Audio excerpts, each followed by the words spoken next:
Hello, everybody, and welcome to the Thing I Love Most show with myself, Noel Valbon. Once again, I'm joined by Mr. Lee Curtin and Kofi, my two partners in crime. Thank you guys for joining me today. How you doing, lads? Yeah, good, mate. Thank you. Wicked. So this is a bit of a weird higgledy-piggledy show this week because we've recorded it in a few parts and we've had contributions from different people. So bear with us. But firstly, obviously, we need to talk about the Forest game, which we did a few days ago. So let's take us back now to Monday when we spoke about the Forest game. And here's what we had to say. I mean, from my perspective, it just seems to be deja vu now with this team this season. I don't know what's going on, especially with the first half. What is happening? I mean, obviously, we went 1-0 in. I mean, we went in at halftime 1-0, but we were not playing well at all. And surely, when we are going to come up against a team who can finish, we are going to get thumped because it was the same against Chelsea. It was the same against Wolves, and it was the same against Forest. Like, they were creating chances. They weren't clear-cut chances. I mean, obviously, there was that header from, I think it was Yates.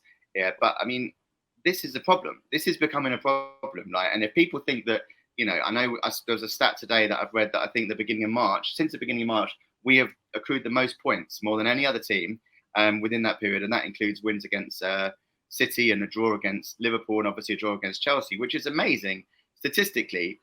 But I still am not confident based on what I'm seeing. So it's a very strange situation at the moment because I don't think we're playing well. I honestly don't think we're playing well. Like, we're not creating that many chances.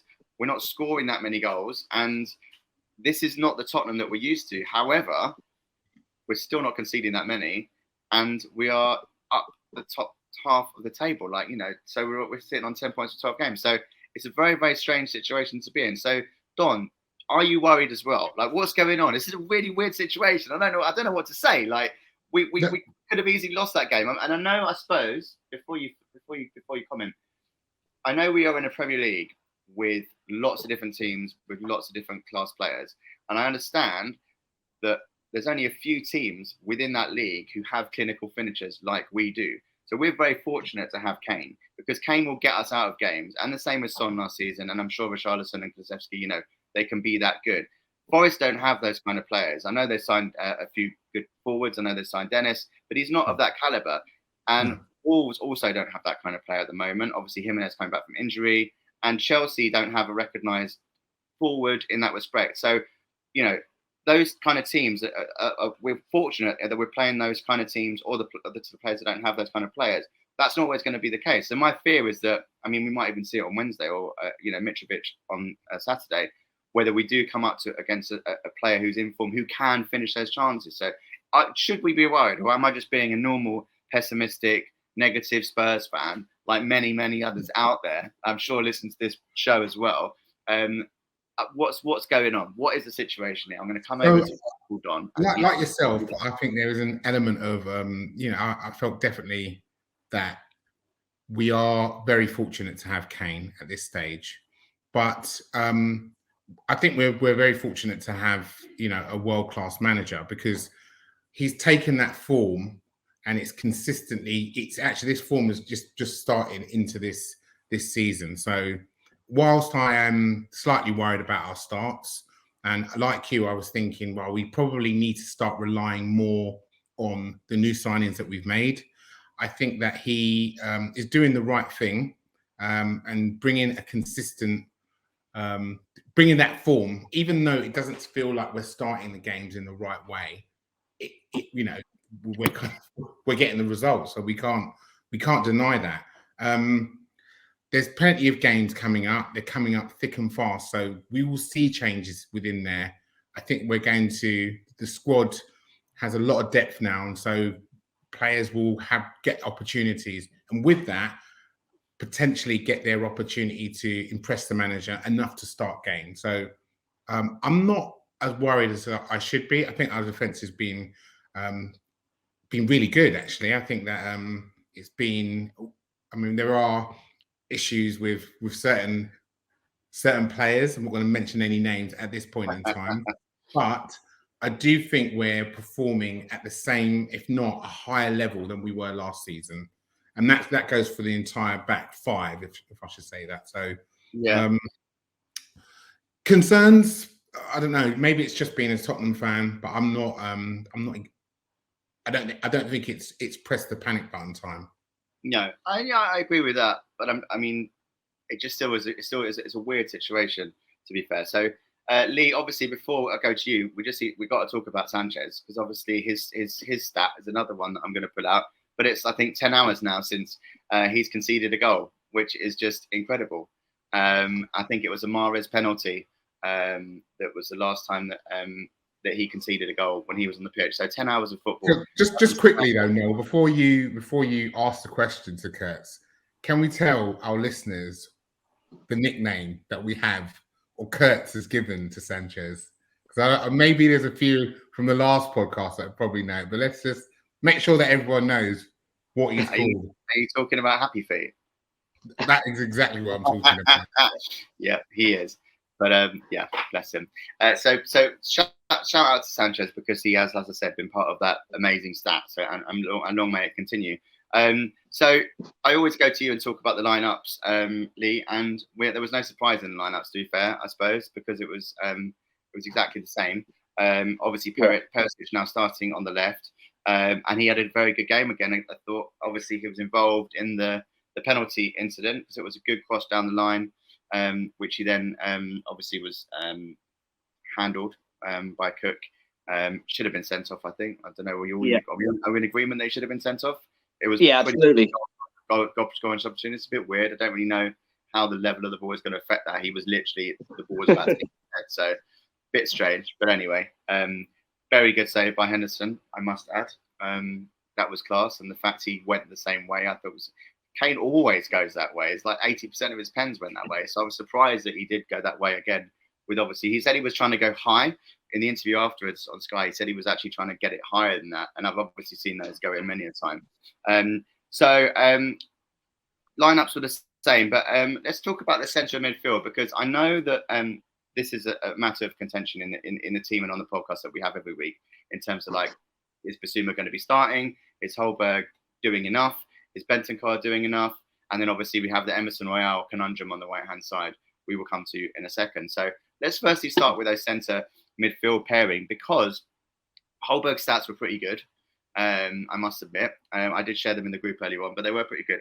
And also he was involved in the breakaway goal, the Kane second header, because he did put that pass through to Sessegnon, who then absolutely did not. I mean, that was if we hadn't scored that goal, then Sessegnon would have been surely coated, because that was why he delayed that pass. He still has that sort of hesitancy in his head, but that was absolutely awful. That was like really, really bad play not to release Kane earlier. That was absolutely shocking, and you could see why Kane was so annoyed. And the fact Kane cleared his head in time to actually get a goal from Richarlison. So Sessegnon was a lucky boy there, because that was absolute pony. And then Holberg also did play through Kane for the one-on-one in the first half, which was saved, I think, by Doran, who came in from the back with a good tackle. So he's doing a little bit more progressive passing, maybe even than Bentancur at the moment. So what do you think is going on in that midfield engine at the moment, and what do you think is going to happen in the next few weeks in terms of movement? Obviously, Skip is looking like he may be returning, so that's another one to sort of put into the mix. What are your thoughts on both of those performances on Sunday? Yeah, it's like I say, it's much discussed, and I think when we look around, I think most of the discussion comes from the fact that we signed Basuma, and when you get a new signing, all the fans want to see him. But we've just spoken about our stats there, and this unbeaten run, and this run we've been on. While we're not setting the world alight with the football, we've got more points than any other Premier League team. In those last so many months. So although it's not tickling everyone's fancy, it's working. It's working. So we're looking at it going, yes, we could be more clinical. So we look at the forward line and we go, but actually we've been quite solid at the back. And Romero gets a lot of credit for that. And shoring up the back line, those guys will get a lot of credit for that. But actually, you've got two guys who sit in front of them, and that they've got to take the pats on the backs for the zeros as much as the assists, or what we perceive is lack of assists. And that then starts the argument: where's the creative player? We need a creative midfielder. If you have a creative midfielder, you can't have both of them two. and then you leave yourself a lot more wide open. And I don't think you can do that when you've got the right back situation that we have going on. So I think it's more like you almost want you want one of each, though, don't you? Really, like you want someone to sit, and you want someone to be that driver or that creator from that centre midfield. You do need those people to release passes, or you're not going to move on. You do, but they can. What we have seen is, and I know we spoke about Højbjerg a little bit, and it's probably more his end product on a consistent basis is what kind of grates with people a little bit. I sometimes find he just plays safe for over 5 yards, 10 yards, but we have seen forward through balls. I think when he first signed, when we took Man United to the cleaners, I think he played like a defence cutting pass, like 30 yards through, and we ran on and went. We all sat there, went happy days. We found someone who could open them up. Yeah. Great and so he has got it in his locker, but it's probably just like not consistent enough. Or Conte's now in his head saying, all right, this is the way you played for Southampton. You went sideways, you broke stuff up, and you played very, very safe. You've got much better players around you now. You've got much more clinical players in front of you. So let's get that ball forward. Let's get them involved. And he's got it in his locker. So we're probably just starting to see that now. And we're probably starting to see him believing that the manager believes in him. So it's starting to show on the pitch. He's taking a risk or two. He does get quite a lot of assists for Denmark. So he does get involved. Yeah. So, with Bentancur, again, he's not doing nothing wrong. But I get that he's just not setting the stands alight, and everyone's going, "Oh, he's great, that's brilliant." I understand that, but you know what? It's working. The formation, the way we're playing, is working. And we have spoken about not starting games well. We have spoken about we're going to give somebody a chance, and we won't be able to get it back. That's our style of football at the moment. Unfortunately, that's our style of football. And we spoke. Me and Kofi had a little discussion earlier, and we are giving. We're giving up 20% of possession at times and 30% of possession at times. So we're sitting there taking 30% possession, and we're giving teams like Nottingham Forest 70% in phases of the game. And we recognise they're not clinical enough to punish us, but we're also comfortable. We must talk about that. We must practice that. We're going right now. Let's let them have the ball. What we do recognise is we will score. We will be more clinical. So you've heard the trust the process, and we've probably got to trust that's we're going to give teams a bit more possession and let them have it, but they need to make it count. And I'm probably sure that if there's better teams, we won't give them that much. We will press a little harder and a little quicker in certain areas. But if you go to Forest, no disrespect to them, but if you're going to go to Forest, we're going to go to Bournemouth, and those sort of teams, we're going to say to them, you know what, here's the football. Because what they're not set up to do, and what they don't practice week in, week out, is having 70% of the football in the Premier League. They don't do that. That's not their practice. They're about survival. So actually, when they get 70% of the football, they're going, all right, well, we weren't expecting this much of it. What do we do with it? And we're just lined up going, you're going to give it to us, and then we're going to give it to Son, Kane and Kulusevski, and you're going to be 1-0 down. Thanks for coming. Do you know what, Kurt? I kind of never really thought of it that way. I always thought that some of our players aren't used to not having the ball. Like Bentancur seems to me like a player that if we've got more possession, he's going to look better. Do you know what I mean? Yeah. Once you've got it, he's going to give it to me, bang. He's that kind of player. Whereas when we haven't got the ball, he doesn't look as comfortable as other players. I mean, we talk about Royale. Royale eats it up, mate. He loves the fact that he hasn't got it. He loves it. Yeah. And that's the difference, isn't it? You have some players who they will go, give me the ball, and they'll always take chances. They always want to be on it, and they're prepared to try and make things happen, win it or lose it. Bentancur he likes to have the ball, and he has lost it outside of the 18-yard box a few times, which makes everyone really, really bloody nervous, given our history, and the fact that we're trying to progress. You could have just got it out. But he's actually going, now, I don't want to bang it long. Let's keep it short, but let's do it quickly. And when he hasn't got the ball, he's probably learning now where Conte's going when we haven't got it, sit in a hole here or sit in a hole here, and make a wall and make them get past you, but don't force it. And he's probably not used to that. while Højbjerg is used to that. That is Højbjerg, that's what he done at Southampton. Is like form a wall and try and break it up. Whereas Bentancur's like, I'll sit here, but give me the ball when we get it. So he's probably just adjusting to a whole system as well. I think ultimately that'll be Conte's next kind of subs. That'll be what's going on in his head. You get to the 70th minute, you've given the team 70% possession of the ball, and they've failed to break you down. That you put on Sessegnon on one side and then Spence on the other side, and all of a sudden you've got out-and-out pace going down the wings. So he's clearly trying to work with their decision-making, their quality of the final ball, to make it beneficial to make it work, really, to make it beneficial. But it'll be frightening. What a frightening prospect if they can pull that last pass out of their asses. No, you mentioned as well, going back to Cess, there is that delay, isn't there? It's still there. Seriously, that chance just killed it, man. That was a goal. I think that was a goal. I don't know, it turned it into a goal, but there was a pass there all day long. What is he doing? Now, when I look at our left back selection and even Reggie going out the door, I think Reggie would have been able to pass that. He's done a similar thing before, yeah. But he might have even taken it on himself and just fallen over because that seemed to be his thing.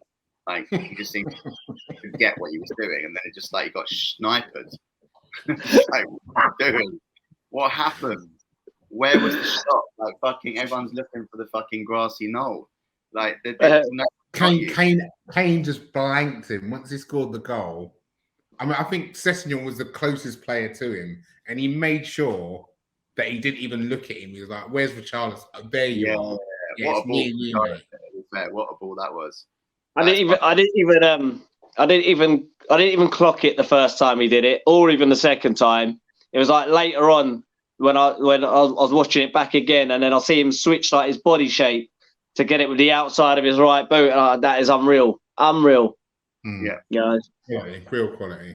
So Kofi, who do you think is to blame for this sort of Jekyll and Hyde performances that we're coming out with in terms of a lack of intensity in the first half?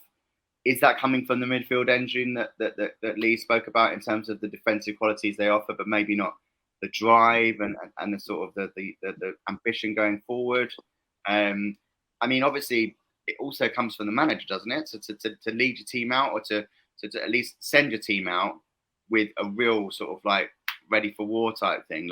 Obviously for the bigger games, I'm imagining that they will be like that. Even saying that, they weren't particularly good in the first half against Chelsea. So what is that reason? What do you think it is? Because I understand what Lee's saying in terms of if you are going away to Forest, then you can concede possession and we'll try and hit them on the break. But at home to Wolves, that's not what the home fans want to see, and that's not the way we should be playing. And we gave them a lot of possession, and not only that, we gave them some decent chances as well. So where do you think it's coming from? It's an interesting one because it's hard to blame an individual. The team are coming out and they're not really firing. And there's classically with us and I guess with a lot of teams, if it's not happening in the first 20 minutes, the crowd tends to go. Now, I haven't noticed the crowd going because actually we're getting results and we've bought some players and we like the manager. So there's a lot of positivity. So the crowd isn't really going at Wolves. It was going at Wolves. Definitely. We are. Okay. It's interesting that, in the 40th minute or so, you're thinking, right, we need half time. We need half time and we need them to get in there and for Conte to tell them what for, put a rocket up them and hopefully we'll be better in the second half. And, at least a couple of games, we've come out in the second half and we've been stronger. But as you say, why isn't that fire there in the first few minutes? Because absolutely they're in the change room with Conte before the match. So get them fired up for kickoff. Why are we waiting for half time for the half time talk? So I don't know what it is. I can't point the finger at an individual, but somehow the team just, I don't know, they're just not fired up at the beginning of the games. And we're giving people opportunities, giving people chances. You've got to feel that the players must know that performances haven't been great, and we've been able to get points. You know, we've got so many points on the board where, you know, it's been last minute or we've gone against them on a play that they must be thinking, right, guys, come on, we need to do it. So, as I say, I think there'll be a change and a bit more dynamism, a bit more positivity, and we'll see something more against West Ham. We hope. Don, you look like you were itching to say something, but you put yourself on mute. So if you need to unmute yourself. And then... Sorry, I was going to say it's a bit like, you know, two boxers feeling themselves out, you know, just before like that first and second rounds where you're just trying to establish your jab. And that's how I feel when I watch Spurs, that we're spending a lot of time just trying to work stuff out before we actually do anything. But surely we would already have worked that out in terms of that's what the whole week of preparation is for. And it's not, especially in the kind of like the games like the Wolves games, we shouldn't be reacting to how they're playing. We should be really imposing our game on them. Surely that is the level of our team now, is to basically be pushing forward and you know, it just feels like it's just there's a drive, and sometimes Kane goes quiet, and obviously Son's been quiet. You know what I mean? And so if those two aren't involved, and if Kulusevski's not getting much of the ball, again, it's like, where does it come from? All it's going to happen is like that same Wolves game, like I was saying on the pod last week. Is this game going to go back and forth? Yeah. Dyer and Holberg, Bentancur goes out to win back, and then it comes back. It's just it's an interesting one. I don't know if I've got the don't know if I've got the answer. I haven't. No, I just on that. I think sometimes we don't want to blame individuals, and you'd like to think that if you come out at kickoff that you approach everything with the right intent, the right tempo, and it's sometimes there still seems to be a little bit of nervousness somewhere, and it's hard to pinpoint particular players, but you could, because you know the ones that ain't comfortable on a ball, and also it's you look at Son. Son's a massive outlet for us. Kulusevski's an outlet for us. Kane's an outlet for us. Actually, when one of them ain't firing, like Son, he's just not firing right now. His decision making ain't great. He's snatching at stuff. That all of a sudden you actually stop using one channel and you start switching out to the other more and more. So you actually give teams a bit of an idea of how to stop you. And that's, you know, that's when you need to get into half time. That's when the manager's saying, right, okay, this is what we're going to do to adjust it. This is what I want you to do to make it a little bit different. This is where I want you to move the ball one touch quicker, or I want so-and-so to come 5 yards deeper and let somebody else run into his channel. That can be a combination sometimes to why we ain't getting to the tempo that we need to be. Players know, you know, if you've played football and you've been in a dressing room, you can be teammates and have great lads and the right banter in the change room and the good boys. But, you know, if you give them the football, their arse is going to go in certain areas of the pitch and you try and bypass them. But sometimes... Is that the same with Sonny, though? Because Sonny only had 26 touches of the ball on Sunday. I feel... No, And he was the least, you know, of all the players on the pitch, or Spurs players, should I say. I feel with Sonny, he'd never hide. But what I think Sonny's looking for at the moment is, rather than have the ball in his half, he's looking to be slid in. He's looking for the ball to be put in front of him so he can run in on goal. Sonny needs that. He needs that bread and butter chance. He needs what he does best, is going in one-on-one, opening his body up and putting it away. That's what he needs. He doesn't really want to play with his back to goal, and he doesn't want to do it in our half of the pitch. So maybe, I wouldn't ever accuse him of hiding. Maybe just that we're not moving the ball into areas of the pitch that he would want it in quick enough. And actually, when Conte gets him in at half time, he could be pointing those things out. You know, we've spoke about Bentancur and Højbjerg, and maybe they're not the ones letting it go quicker. And you do 70 minutes of running and the ball don't come your way, you know, your tank gets empty, you get flustered, you get frustrated. And we've seen his reaction on Sunday. And then when somebody else comes on, we give them the ball, and then it's sod's law as a sub. You get taken off. The geezer that replaces you, he gets that pass that you've been waiting 70 minutes for, and he runs on and makes it look something. You know, that's the way it is. So we can be just talking very simply about one or two players. That's all, because we do find that tempo.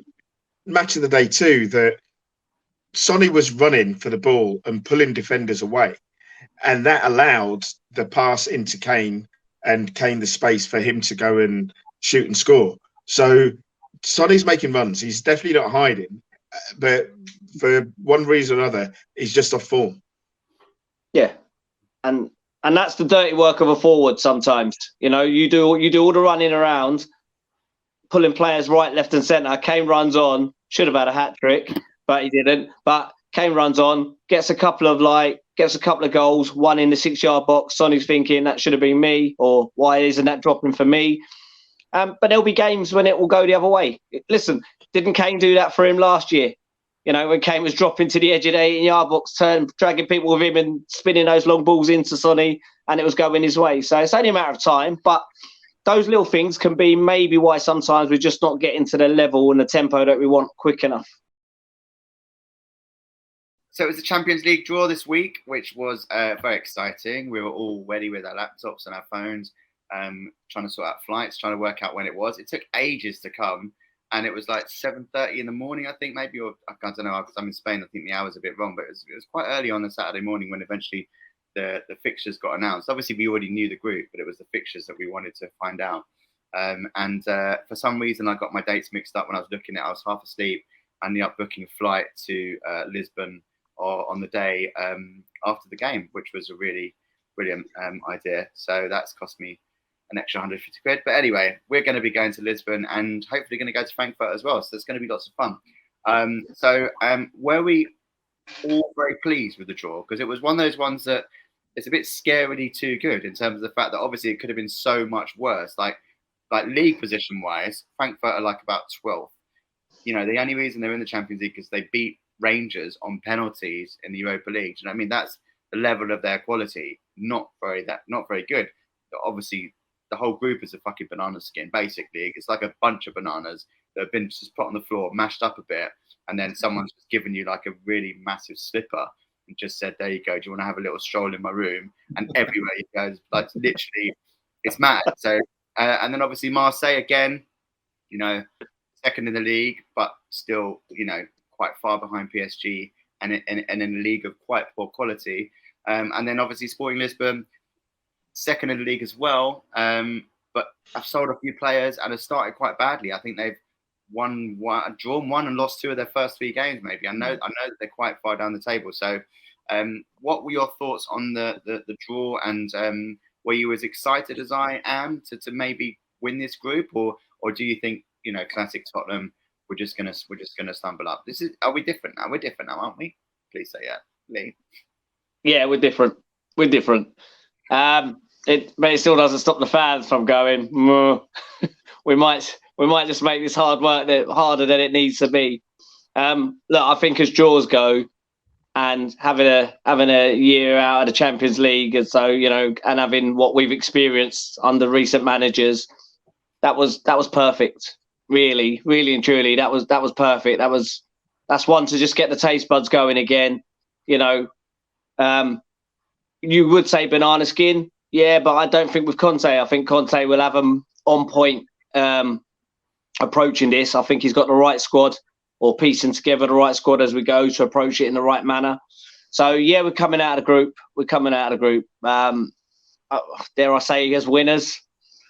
Let's wait and see. We can be confident. I think we can really be confident. Honestly, if you look at Frankfurt, they're definitely beatable. And, you know, I think they're going to be good. I'm trying to work out of an analogy of some sort of footwear that Conte might give the team to stop us slipping on banana skins. Can't think of it. Like spikes, maybe. It's weird, like a snowshoe. Anyway, so are you guys going to be going to any of the games? Are you going to be joining us?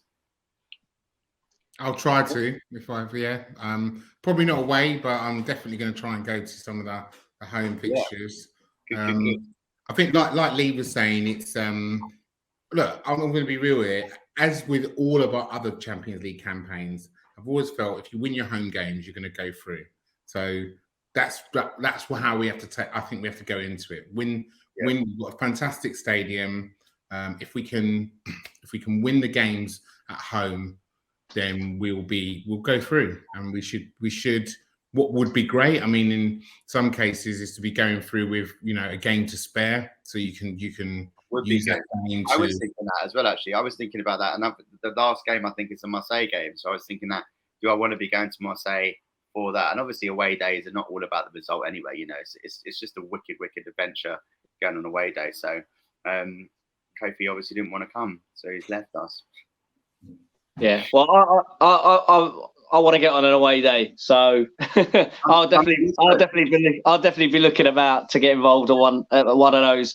And just as Don said there, like about the home matches and winning the home matches, when we look at that stadium, and obviously it's much spoken about, these are the nights, aren't they? Champions League nights at home, in our stadium. That's what the whole stadium was built for. Nights like that, surely. Yeah. The other thing I'm going to say this, taking our Premier League form, just leaving it to one side, I really do hope that we try to play with more flair in Europe, the way we have done in the past. These magical nights that I've seen at our new ground and at the Lane, where we've played with just a little bit more, and we've touched on it before, just on the front foot. The minute that whistle goes, we've been at it. I really hope to start seeing that. I mean, if it continues in the league, then so be it. We win the games, but I feel like the Champions League is just a different ball game. We don't really have that. We had those nights at Wembley. Weirdly, that was where it happened, and obviously previously with the Bale Inter Milan game, which would always stick in the memory. But yeah, we had those nights against Real Madrid and Dortmund a couple of occasions.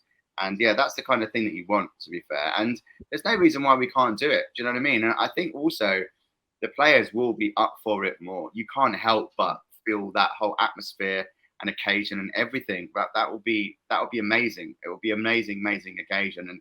And if you can't be up for a game, and if you can't start well in a game like that, and can't want to entertain, this is the biggest stage, then you're in the wrong game. And I can't see that happening, to be fair. I think we will thrive from it. And yeah, fingers crossed we'll get across. Those games come thick and fast right now. You was on about, they came through late, but they come through thick and fast. So those 6 matches will be all wrapped up by the pre-season break, won't they? Mid-season break, if I'm right thinking. I think it's November the 7th. Yeah, so November 7th. It's normally December the 11th, I think, last game. Yeah. So the other thing about that as well is actually, if we continue our good league form, if we can get in a good place where, like Don was saying, where we've already qualified, and give ourselves a little bit of a breather there, to carry on the league front, we could go into that winter break. And all of a sudden, that transfer window again, looks very inviting. Like Tottenham become it becomes a place where you actually want to go. That qualifies for next round of Champions League, sitting like up in the top 4 of the Premier League. World Cup's now done, so you've got to remember there's a lot of players out there who are playing at teams where they probably like to leave, probably wouldn't mind coming to Tottenham, but can't guarantee that they'll get a starting place. So let them get the World Cup out of the way, and then all of a sudden they might want to get involved. Once the World Cup's done, once the second half of that season starts, if we're still in Champions League, we become a very, very attractive. We become to a lot of players. So I think there's lots to play for on and off the pitch here, and for the second half of the season. I think this season really has to be dealt with in 2 segments. Yeah. I'm sure Conte is a clever enough man to do, but I really think approach part 1 and part 2 can still undertake a real different look. Yeah, I agree. Do you feel on the transfer front, Matt? I know a lot of teams, it seemed that we were spending a lot of money, but right now,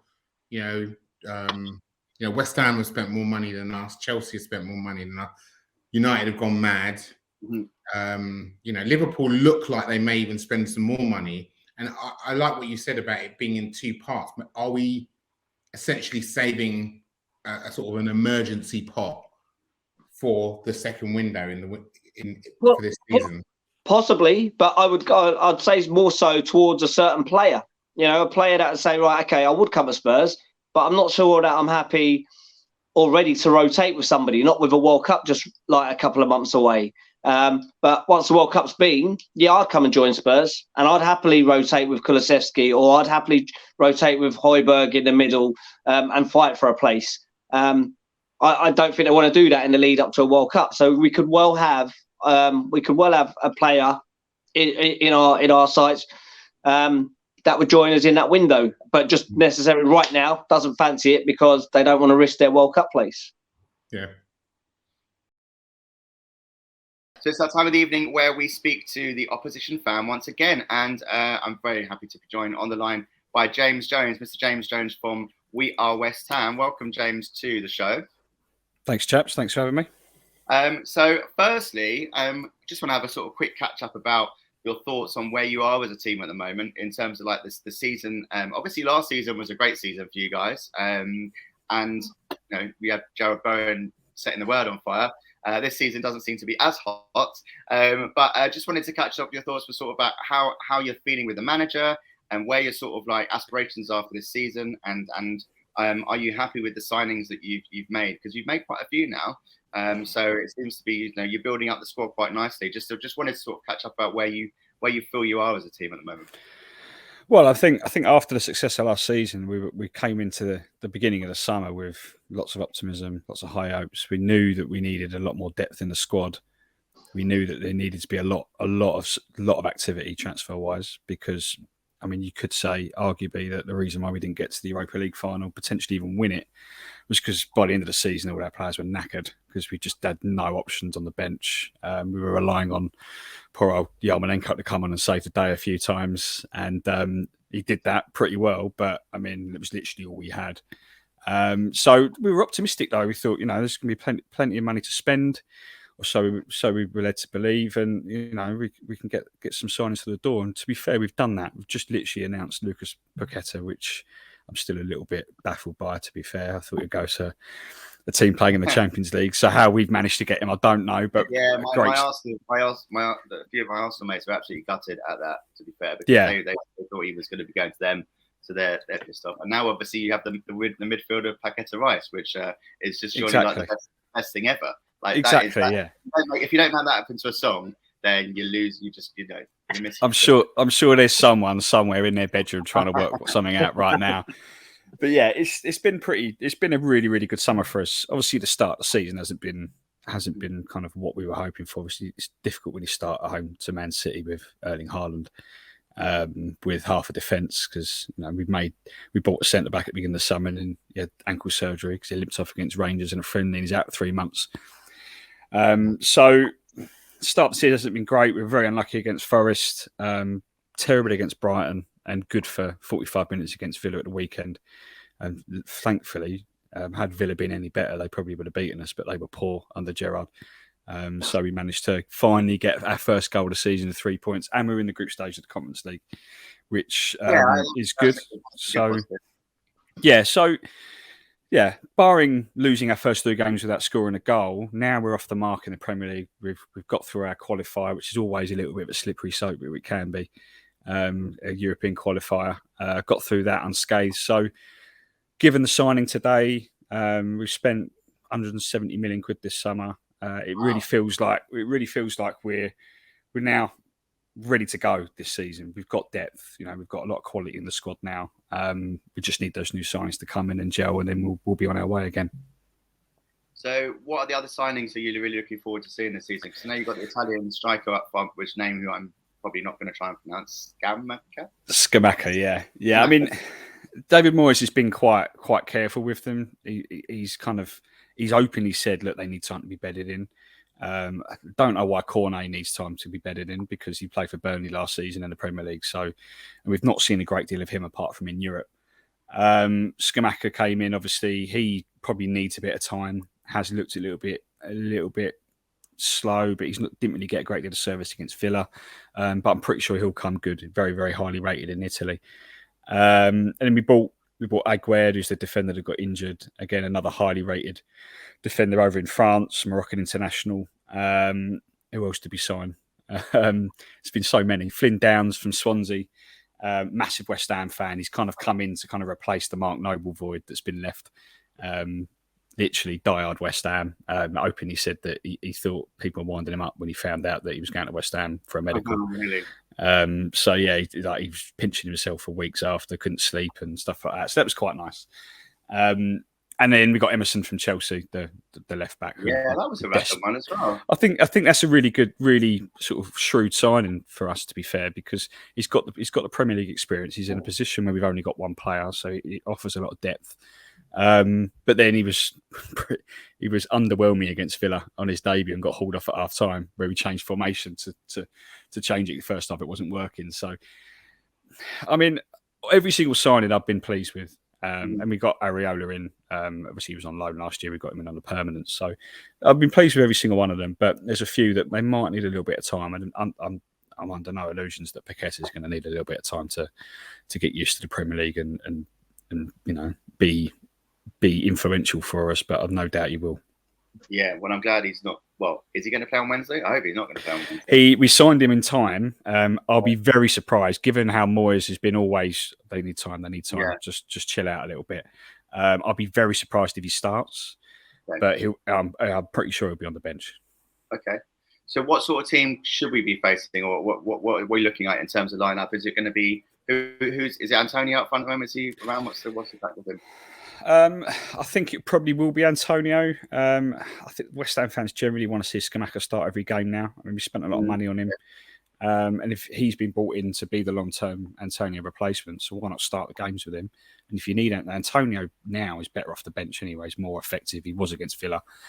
But I don't know. It'd be one of the two. But it's good. He wouldn't play two up front, or he wouldn't. No, he won't. At the formation that he stuck with, yeah. I mean, we started against Villa with five at the back, and it very, very, very obviously it just doesn't work for us. We were so poor. Half time, hauls Emerson off, goes 4-2-3-1, which is the formation that was so successful for us last year.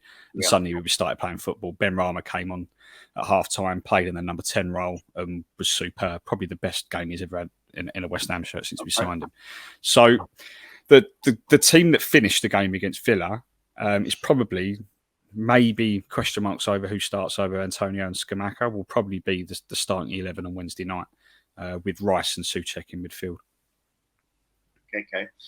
So before we get on to the actual game itself, what are your thoughts, or how do you feel about the Tottenham rivalry? Because I'm always surprised by it, because there seems to be a lot of hatred from West Ham fans to Tottenham, more so I think from the other way around, which I always find, like, whenever I go to the West Ham games away, I mean, I remember going to the Lasagna Gate game, and me, literally, it was you went, like, the West Ham fans weren't even watching the game. It was basically Champions League, you're having like coating us, like absolutely coating us. So there does seem to be a real rivalry there, and I don't know. I mean, from a West Ham perspective, what are your thoughts on Tottenham as a team and that rivalry and that hatred, and where does that stem from? Because we're not that local rivals, and we've not. It's just I always find it quite a strange one. No, I think most of it stems from the fact that I think there's two parts to it really. I think that most of it stems from the fact that we're not, we're East London and North London, but the majority of our fans are Essex based. I think, and obviously they're all going to school together, they're all growing up together, they're all working with each other, during the week. So I think that's one half, and two, our actual proper East London rivals, we haven't been in the same league with them for God knows how long in Millwall. And I personally, although Millwall are the bitter rivals at West Ham, I don't really see them as rivals anymore, because even when we were in the Championship, we were in the league 1-2 seasons at most with them.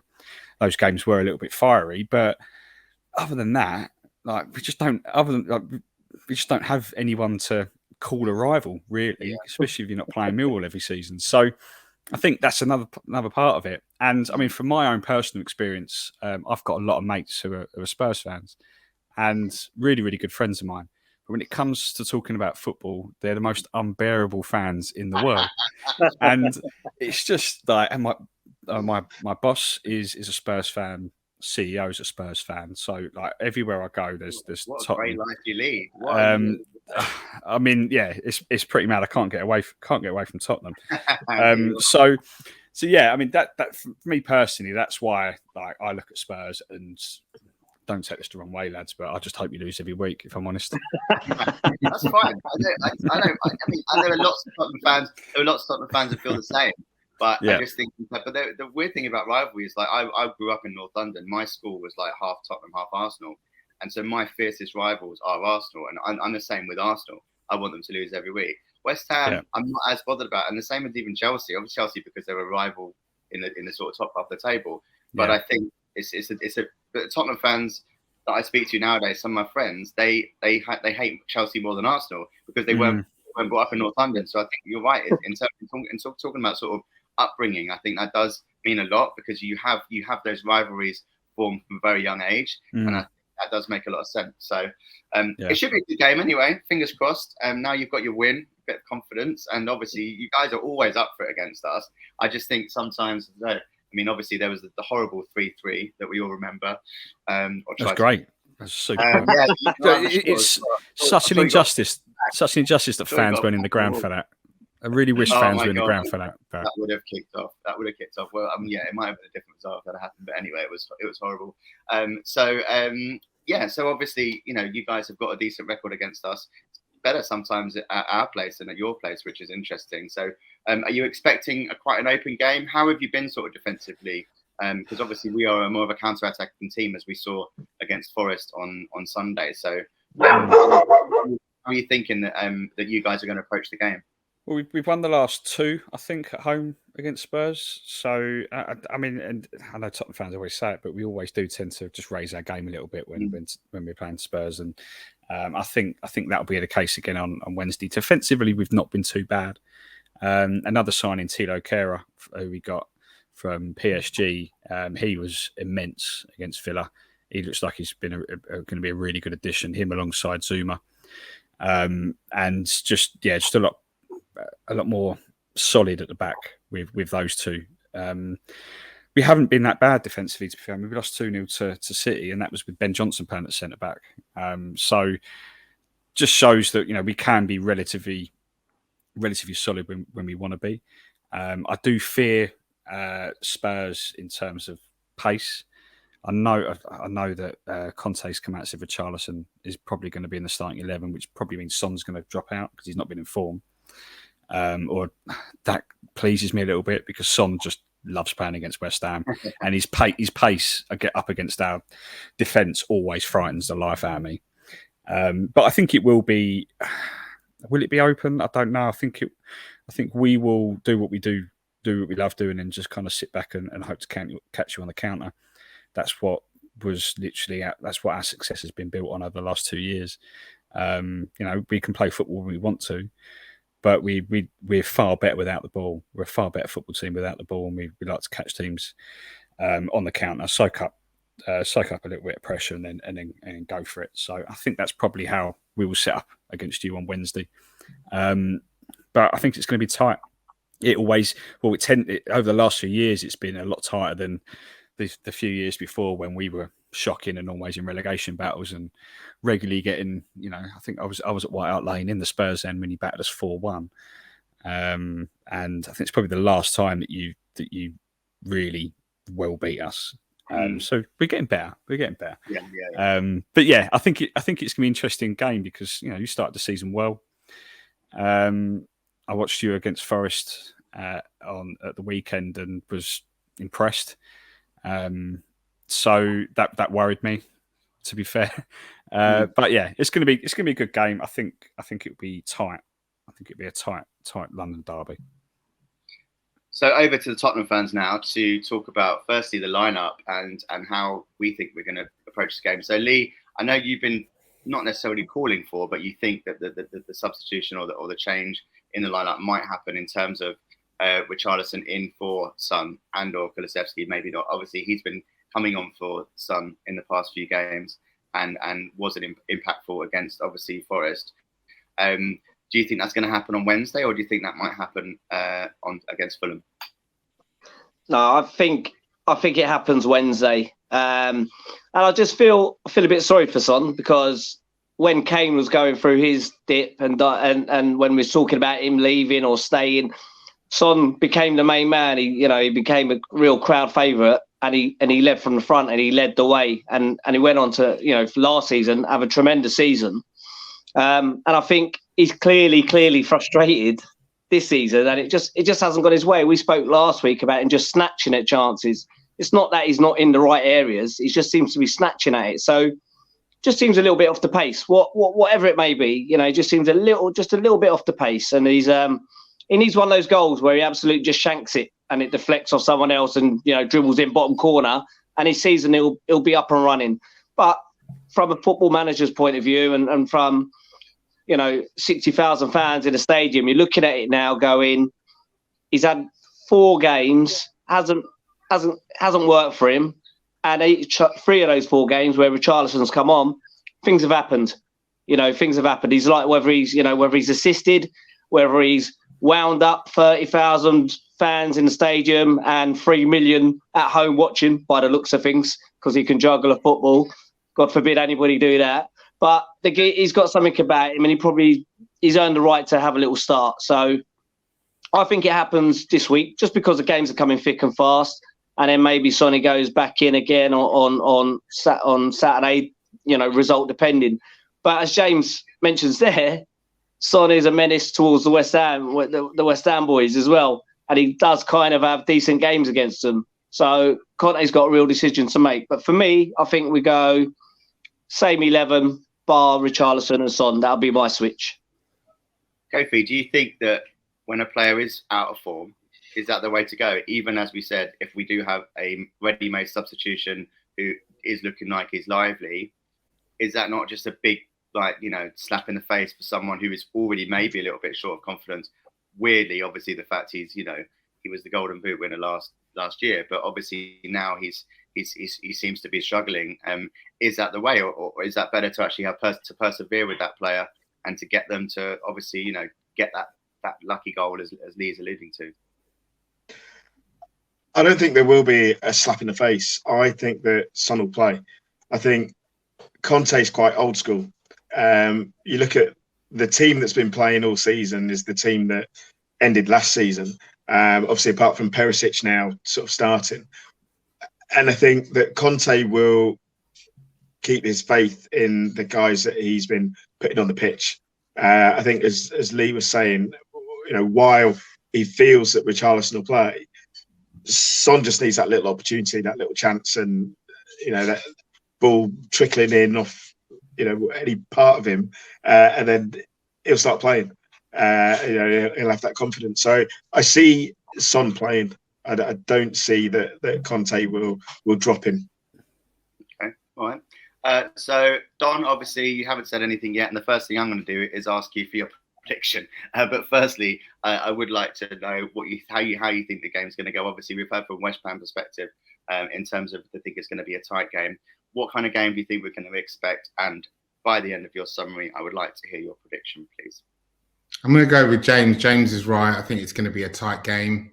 I'm going to also agree with Kofi. I think that Son will start. He has so much joy against West Ham. I don't think that's going to change. I know Richarlison is definitely screening out for a start, but I think Sonny, you know, he's their kryptonite. So I'm going to go with a Sonny start. In terms of my prediction for the match, I'm going to go 2-1 to Spurs. 2-1 to Spurs. Okay, yeah. Cool. My old classic prediction that I... Sunny brace. A what, sorry? A sunny brace. A sunny brace. Okay, Kurt, it's over to you. Prediction, what are you thinking?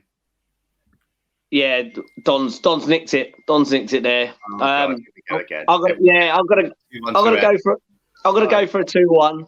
I don't think we've quite found our shooting boots yet. In most of the games, as you've seen, we've not been clinical enough, but we seem to be nicking 2 goals here or there. And I just think London derby, it's going to be quite intense. I think there will be a standoff for a little while. We'll both let each other have the ball. You lot have it. No, you lot have it. No, you lot have it. You lot have it. And then it will get to the 70th minute, and it will all just pop off. And I'm gonna put us down for a 2-1 and think we nick it near the end, but it'll be intense. Okay, Kofi, over to you. I'm going to leave James till last because I know he's getting ready to say you're going to spank us. So you just, Kofi, what are you thinking? Similarly, I think it's going to be interesting because, as James said, they like to play on the counter, and we've been playing on the counter all season this season. You know, we've been giving teams a lot of possession. It's been very nervy watching us, allowing people to enjoy the football. And, you know, fortunately, defence has played well. And I think we've been fortunate on a couple of occasions to nick goals. So I'm hoping for a change. I'm always positive, and I think, you know, now we'll get our season going. So I see West Ham scoring, absolutely. We play West Ham. It's never an easy game to watch, but I'm going to go 3-2. 3-2. Okay. Ooh, I'm fancying a draw on this one. To be fair, I'm fancying a draw. I think that, yeah, I still don't think we're playing that well. I think we've been lucky, to be fair, and I'm not sure if our luck is going to last with us continuing to pick up victories or to pick up draws that were undeserved, like Chelsea. So I think we might scrape a draw in this one. So yeah, I'm going to go 2-2, high scoring draw. So James, over to you. Final prediction. Before I go, is Romero playing, or is he still injured? He's still injured. That's good because he's by far the best centre back in the Premier League. By the way, hey, well, listen, Davinson Sanchez has not conceded a goal in 10 hours. So I saw that stat the weekend. But what are you talking about, boy? But Romero is Big Dave's going to have Antonio. I love Romero. I love Romero. I think he's a very good player.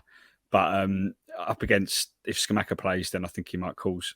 Romero probably would have kept him quiet, but he might cause his centre backs a few problems. Kicked him in the air. Yeah, because he's about 6'8", I think Scamacca is. But I don't know.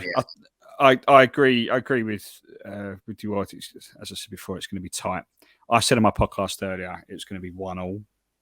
And I'm going to stick with that, I think. And I'd certainly take a point, given that, you know, yeah, okay, we're off the mark. We've got our first goal, first win of the season, but there's a number of signings there that still haven't quite clicked into the system that David Moyes wants, David Moyes is looking for. And I think it's probably going to take a little bit more time for that. So I'll certainly 100% take a point. I'll be very happy with that. So 1-1. 1-0, wicked. Nice one. Thank you, guys. Well, James, thanks so much for coming on, mate. Much appreciated. If you could just do, because what we do ask about opposition fans, obviously, is a prediction, so you can see yourself on the league table. But also, at the beginning of our show next week, we will just be sort of obviously reviewing Wednesday's game. So if you are able to send us just a little video of what your thoughts were on the game, and then we can sort of use that as a spark for our discussions, and that will be much appreciated. Cool. Yeah, no problem at all. Thanks for having me, and just let me know when you want the video to come in. Yeah, no worries, I will do. And obviously, we do hope you lose, but still, thank you for coming on. Likewise. Thanks, James. Cheers, boys. Thank you. Bye-bye. Take care. So James was correct. We know this because this has been a very, very strange show, as I mentioned at the beginning, where we've been recording in different sections, recording in different days. So now we're actually still able to discuss the game that's already happened this week, which was the West Ham game. James was correct. He was correct. Our opposition fan was correct. 1-1. I was also sort of half correct with the fact I said a 2-2 draw. But I mean, what a frustrating game. And again, I sort of feel like we're almost getting away with one. I said exactly the same thing at the beginning of the show when I'm talking about the Forest game. We're getting away with one. We should have lost that game, but in a weird way, we should have been winning way before, maybe even 2-0, because they were sitting back a lot, West Ham. I didn't think they would sit back as much as they would, but they were waiting for us. And then when they would attack, we obviously were quite sort of clinical on the break and had opportunities. But again, we just didn't seem to really sort of like proper go for the juggler there. We had more control of the ball, which is sort of a better start in a way from different games that we've had so far this season. I thought we controlled the first sort of half an hour and looked in sort of a good shape. Obviously got the goal. And then Son obviously had quite a good chance where it sort of was a 50p header, flew off his head. And then, I don't know, it was just a bit of a strange game, I thought. Second half, West Ham obviously came back into it. And obviously they were buoyed by the penalty VAR in the first half. And then they should have won it, to be fair. You know, those last 10, 15 minutes, that was their moment and they should have won it. So they will be much more gutted than we were. And again, if you look back at the game as a whole, we got away with one lead. Do you agree? Yeah. And I guess everyone sees the kind of same thing. It's the possession we have. We have, that first half hour. It's just not putting teams to bed when we're on the up. Not being clinical enough when we've got the ball to take our chances. It's not clicking. It's not bad. It's not bad, but we're just not being clinical. So, the fact that we're creating chances, the fact that teams are still terrified to come at us, probably bar Chelsea, a lot of teams haven't really come at us. They are happy to sit back and try and, assess us and see what we're ready to bring to them. And it does create a couple of chances.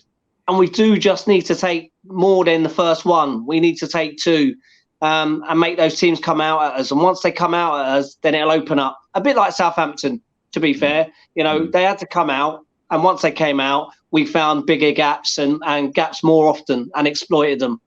So, again, we spoke about maybe team selection. And I know Sonny had a good game. He had a better game.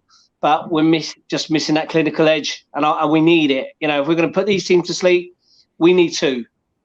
You spoke about team selection, Kofi. Obviously, Bentancur was still concussed, so we gave Bissouma his full debut, and he had a start. Bit shaky, if I'm honest. I mean, he gave away that foul that wasn't a foul, which obviously pissed him off, and then he bounced the ball, which got a booking, and after about 20 minutes, then he was on a bit of a tightrope, but. I suppose same with anyone, obviously, confidence, gelling with his fellow teammates. It's going to take time, but it wasn't as a commanding as performance as maybe we would have hoped when we were calling for him to replace Holberg in the last few games.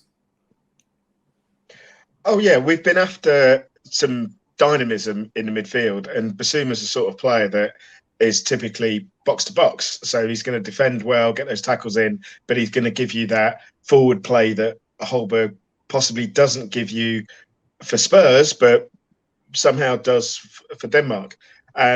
So we were hopeful. And then, while we've got an injury, we've got a replacement. We've got someone who can come in and do something. So the anticipation's there. And I think that, makes us feel worse because our anticipation was up here and what we got was okay, but not the scintillating midfielder that we were anticipating. As you say, it'll come. It's a bit of settling in. It's first game, first start away from home. It'll come and he'll be fine. Conte did say in his presser today that Bissouma was a step behind the three other midfielders, Skip included. I didn't see the full thing to know exactly what he was referring to, but I'm assuming it was just sort of freshness and obviously, as I said before, just getting used to playing with the team. Who impressed you in the game, Lee? And actually talking about Skip, very good to see him on the bench, even though he didn't come on. Potentially may play at the weekend. We don't know. We'll talk about that later. But yeah, who impressed you in the West Ham game? And happy feet, not a great game for him, to be fair. Again, I think when people check this is if the guys don't know, and like our little WhatsApp group, I'm not a fan of stats when people are generally chucking stats around. I think stats hide a lot of. I came up with that. I didn't come up with the stat. I said the stat, which was almost 10 hours of football before Sanchez conceded, and then he obviously did concede. And looking at that goal, looking at a few chances they created, that was like almost that sort of shit pinball football that we were doing last season when we had our little moments like against Wolves and Southampton at home, when it was like someone just cleared the ball, and Perisic was massively guilty of that. It was like, just clear your lines, and it was like, what the fuck are you doing? Great touch from Antonio, got to be said. Really, really clever little ball. And I think the luck of the touch that Souček took, which sort of took it away from the defender and almost literally into his path for him to half volley it in. It was a lucky touch, but a great goal nonetheless. I mean, as much as we're going to be critical of our own team, which is natural, sometimes you do have to tip your hat and say that was a good goal. They look at it, if that was our team scored that goal, that was a good goal. But But yeah, that's the difference when Romero's not playing. You know, that just that cooler head, having three players who are a lot cooler, or maybe two of the three. I mean, Davis has his moments. Sometimes he can be a little bit rash. So, you know, when you've got Dyer, who's pretty laid back, and then you've got Romero, who's very cool and controlled, you're then only worrying about one person maybe slashing at the ball or being out of shape. And I'd pick Davis over Sanchez every time in terms of calmness and coolness on the ball or in and around it. So, yeah, it's a bit of a shame it came to that. I don't think we had any real standout players, and it was no shock to me that the goal came from Kane, or like, you know, it was created by Kane and his running.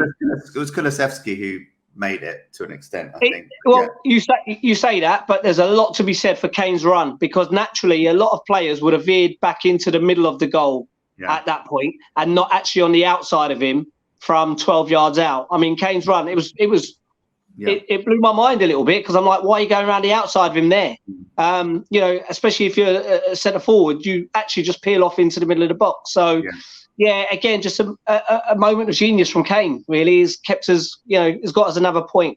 And we will talk about other things, but what we will say, and it's important, is 8 points picked up that we didn't have last year in these fixtures. Yeah, no, 100%. I think it was, I think overall we should be happy, but like I said, I think it's just more frustrating than anything else. I think also Perisic should have a mention, even though, like I said,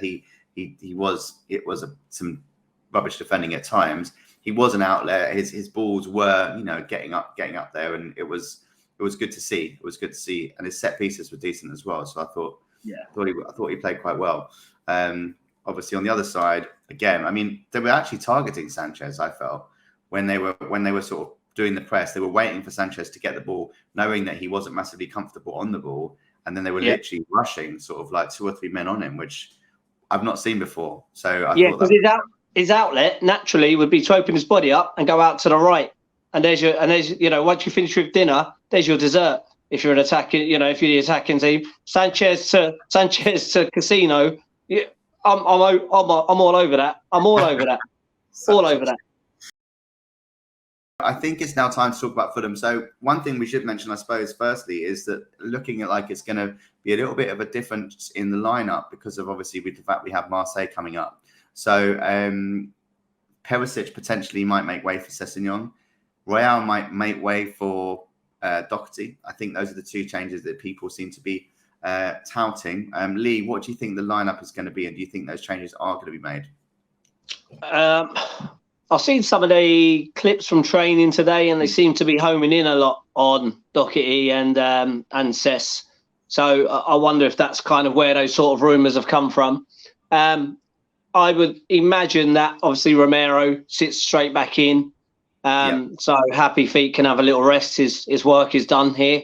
And believe it or not, I think we miss the control at the edge of the box and in and around our half with Bentancur. So I think he'll come back in.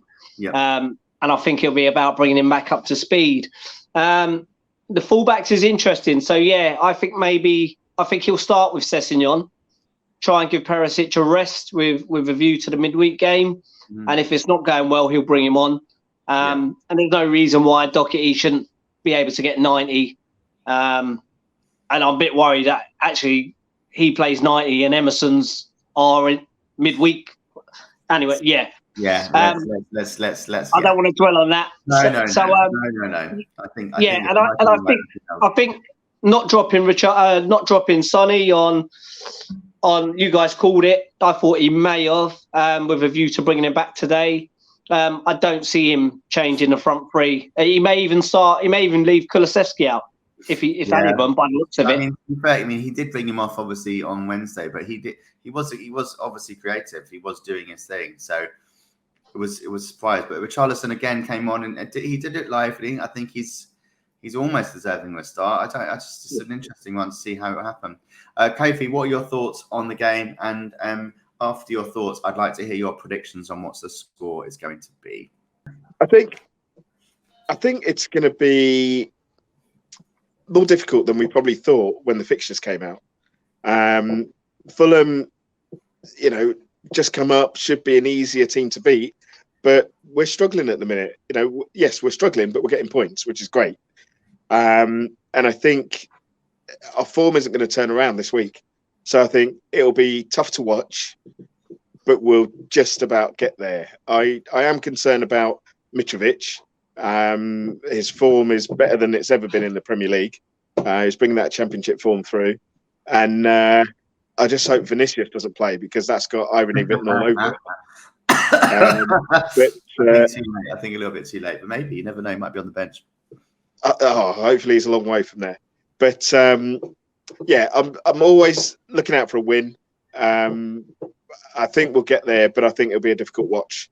So I'm going 2-1. Strong. I knew you were going to say 2-1. I literally had it was just there in my head.